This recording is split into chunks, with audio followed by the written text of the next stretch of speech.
હવે આની પહેલા જે અઠવાડિયું હતું એના શેમાં થીમ હતી, શેના વિશે? પાણી વિશે હતી.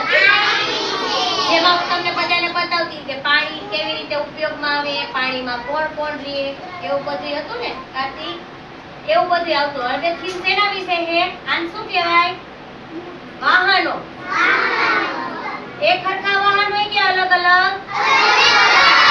હવે આખું અઠવાડિયું તમારું વાહન વિશે આવશે. તમે બધે રસ્તામાં અહીંયા આંગણવાડી આવો ત્યારે હું વાહન આટલું આવ્યું હતું, કેટલા વ્હીલ હતા, એક સરખા તો વાહન ન હોય, એ બધું મને કહેવાનું.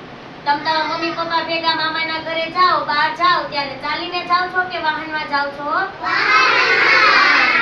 કોઈ 4 વ્હીલમાં જાય તો કોઈ 2 વ્હીલમાં જાય. અને તમારા બધાને તો નાની નાની સાયકલ એ છે ને? તમે સાયકલમાં જાતા હોય ને? જો જીપ, કોઈ બસમાં જાતું હોય, મમ્મી ભેગું જાતું હોય ને? પછી જો જે દરિયા કિનારો હોય ને, દરિયામાં શું શું દરિયામાં જે વાહન હોય ને શું કહેવાય? હુડકું, બોટ હોય ને? પછી આકાશમાં જે વાહન હોય એમને શું કહેવાય? રોકેટમાં બેહો, વિમાન, હેલિકોપ્ટર.